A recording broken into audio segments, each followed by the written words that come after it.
Nos continuamos con más informe. Danke aan señores Meiles, De Graaf y Arens, que ave weet que Kruis Aruba por celebrar el 55 aniversario. Na 1942, Corsova iniciar con la primera fundación de Weet Kruis y na onda 17 años después, tres personas aquí a viajar para Corsova para compartir una visión para una propia fundación de Weet Kruis na Aruba. Fecha de 1959, nós a 28 de julho de 1959, nós a BIM está dando serviço na Aruba. E de ano que transcorri, nós a Fundação Weet Kruis cresce enormemente.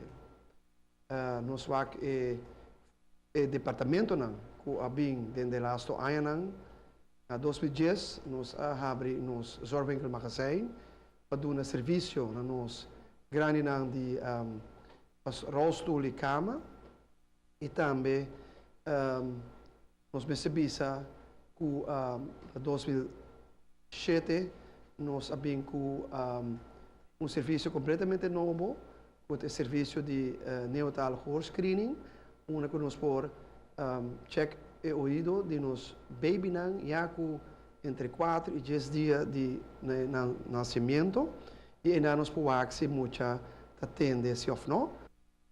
Weet Kruis está especializado en cuidado de estar más chiquito para estar de edad más alto también.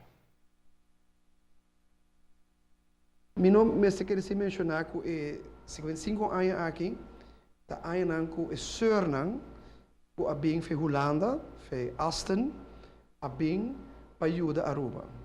E ora me disse que Suriname bem com uma Messi Sisters, na bem para Aruba para ajudar Weet Kruis, mas também tem diferentes fundações aqui na Aruba para ajudar o Suriname, hospital, São Pedro Hospital, Hospital Bieu, e também tem fundação na Funari, na Stichting voor Geestelijk Gehandicapten, e também a fundação tutte fundazioni che hanno aiutato a Suriname.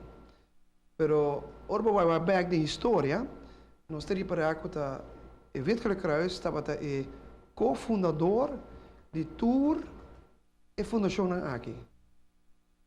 Funari, Saba, Fundação Geestelijke Verstandelijke Gehandicapt Casmarie e Familie Plania worden cofundada para Weet Kruis. Weet Kruis por worden mirar como mama de toda fundação aqui na onda aqui e eventualmente a laganan vai de na mesmo man.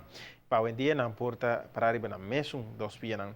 Isso era antes estava a visitar a casa, que na onda por observar a necessidade que estava a reina de nossa comunidade, na onda acerca do governo tempo aí, para fundar a fundação que está existir hoje em dia.